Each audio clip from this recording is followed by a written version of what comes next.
সবাই কেমন আছো? আশা করি সবাই খুব ভালো আছো। আর আমি বেরিয়ে পড়েছি ভোর ভোর। তো ভোর তখন বাজে 3:30, পুরো চারিদিকে কুটকুটে অন্ধকার। তো আমি রওনা দেবো কলকাতা, তাই ভোর 3:30 বেরিয়ে পড়েছি। আমার বর আমাকে বাইকে করে রেখে গেল, কারণ এত ভারী ভারী ব্যাগপত্র, এত জিনিস নিয়ে আসা খুব চাপের ব্যাপার। আর আমি আগের দিন রাত্রে যাদের বলেছিলাম শেষ করে তাদেরকে পাইনি। আর তাই আমার বর বলল আগে আমাকে রেখে যাবে, তারপরে ও বাড়ি গিয়ে ব্যাগপত্র নিয়ে আসবে। তো আমাকে রেখে যায়। আর ট্রেন ছেড়েও দিয়েছে, আর পুরো বগিটা ফাঁকা। একটা লোক ওই বগিতে ছিল না, একটা লোকও ছিল না ওই বগিতে। তো ট্রেনটা ছাড়ার পর একটা দুটো লোকের দেখা পাওয়া দেখা পাওয়া গেল। তো এত ভোরবেলা, এত কুটকুটে অন্ধকার।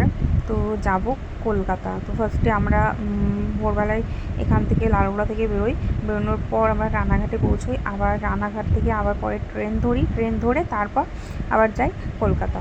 তো ভোরের আলো ফুটে উঠেছে, আর বিশ্বাস করো এত সুন্দর লাগছিল সামনে থেকে দেখতে। এই আকাশটাকে দেখতে এত সুন্দর লাগছিল, এত মিষ্টি লাগছিল এই ভোরের আলো ফুটে ওঠাতে। খুব মিষ্টি লাগছিল, দেখে বুঝতেই পারবে তোমরা। আমি অনেক কী বলবো, বহু বছর পর, বহু কাল পর আমি দেখছি এই ভোরের আলো ফুটে ওঠা। সকালবেলায় তো ওঠা হয়ই না সেভাবে, খুব কম। আর দেখো এত মিষ্টি লাগছিল, এত মিষ্টি লাগছিল এই সকালবেলাটা দেখতে। তো হঠাৎ করে কলকাতা যাওয়ার কারণটা হলো, অনেকেই জানো, তো বিউটি এক্সপোতে যাওয়ার কথা ছিল, তাই আমরা বেরিয়ে পড়েছিলাম। আর এই বিশ্ব বাংলা গেট এখানেই হওয়ার কথা ছিল।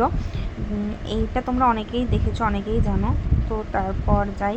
তো ফার্স্ট দিন সত্যি কথা বলতে আমার যাওয়া হয়ে ওঠেনি, কারণ এতটাই ক্লান্ত হয়েছিলাম যে 10 মিনিটের নাম করে ঘুমিয়ে 2 ঘন্টা পর ঘুম থেকে উঠেছি।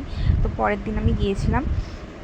তো গিয়েই অনেকের সাথে দেখা হয়েছে, অনেক মেকআপ আর্টিস্ট সঙ্গে দেখা হয়েছে।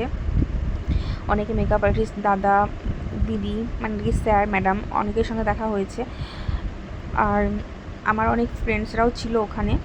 তো তারা অন্য জায়গাতে ছিল, আমি অন্য জায়গায় ছিলাম, কারণ আমার আরও একটা কাজ ছিল, তাই আমি অন্য জায়গাতে ছিলাম। তো আমাদের সাথে আরও অনেকেই ছিল ওখানেও। তো তারপর দেখো এখানে অনেক ব্র্যান্ডেড প্রোডাক্ট দিয়ে কাজ দেখানো হয়েছে, আর এত সুন্দর নিখুঁত কাজ সবার, খুবই সুন্দর। আর আমি এখান থেকে কি কি পেয়েছি তোমাদেরকে সেগুলো অন্য কোনো ভিডিওতে আমি দেখাবো, পরে যে ভিডিওটা আমি দেবো তোমাদের সেখানে দেখাবো। এখান থেকে আমি অনেক জিনিস পেয়েছি, আর তাও আমাদের যেতে লেট হয়ে গিয়েছিলো। আরও অনেক আগে গেলে আরও অনেক প্রোডাক্ট পেতাম, গিফট পেতাম আর কি। এখানে অনেক মেকআপ আর্টিস্টরা এখানে কোশ্চেন করছিল মেকআপ রিলেটেড। তো সেখান থেকে কোশ্চেনের অ্যান্সার দেওয়ার জন্য দেওয়াই অনেককে গিফট দেওয়া হয়েছে। তো আমিও পেয়েছি, কিন্তু বিশ্বাস করো আমি এতটাই খাটো, আমি হাত তুললে না আমাকে দেখতে পাওয়া যায়নি। আর তারপরে তো বললামই যেতে লেট হয়ে গেছিলো আমাদের। তো আরও আগে গেলে আরও অনেক গিফট নিয়ে আসতাম, গিফট হয়তো ব্যাগ ভরে। তো যা পেয়েছি ওতে সন্তুষ্ট, নেক্সট বার আবার ট্রাই করবো আগে যাওয়ার। তো অনেক কিছু নিয়ে এসেছি। আর অনেক সুন্দর সুন্দর এখানে লুক ক্রিয়েট করেছে সকলে, খুবই সুন্দর দেখে, তোমরা বুঝতেই পারছো। আর ব্র্যান্ডেড প্রোডাক্ট সব কিছু খুবই ভালো দেখো। আর এর পরে আমি ভিডিওটা আরও কিছুটা রয়েছে, সেটা আমি এখানে দিতে পারলাম না, কারণ ভিডিওটা অনেকটা লং হয়ে যাচ্ছিলো। তো তোমাদের জন্য এইটুকু আমি ফার্স্টে দিলাম, এরপরে নেক্সট ভিডিওটা আমি তোমাদেরকে আবার দেবো। আমরা ওখানে সবাই খুব খুব মজা করেছি, অনেকের সঙ্গে দেখা হয়েছে, এমনকি অনেক অজানা মেকআপ আর্টিস্টও ছিল, তাদের সঙ্গেও দেখা হয়েছে। খুব ভালো লেগেছে। আর লুকগুলো দেখো, খুব সুন্দর সুন্দর লুক ক্রিয়েট করেছিল এখানে। এর পরের ভিডিওতে তোমাদের সঙ্গে শেয়ার করব সেটা আমি।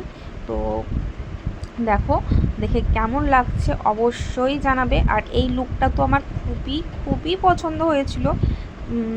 মডেলটা দেখতে এতটাই সুন্দর, মিষ্টি, আর খুব সফট একটা লুক ক্রিয়েট করেছিল, এতটাই মিষ্টি। তোমরাও দেখো, তোমাদেরও খুব পছন্দ হবে। আর তোমরাও দেখে জানাও যে তোমাদের কেমন লাগছে।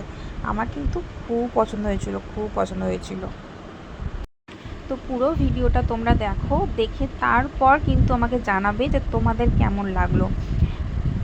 ছোট্ট করে একটা জানিয়ে যাবে। আর ভিডিওটা এখানেই শেষ করছি। সবাই সুস্থ থেকো আর ভালো থেকো।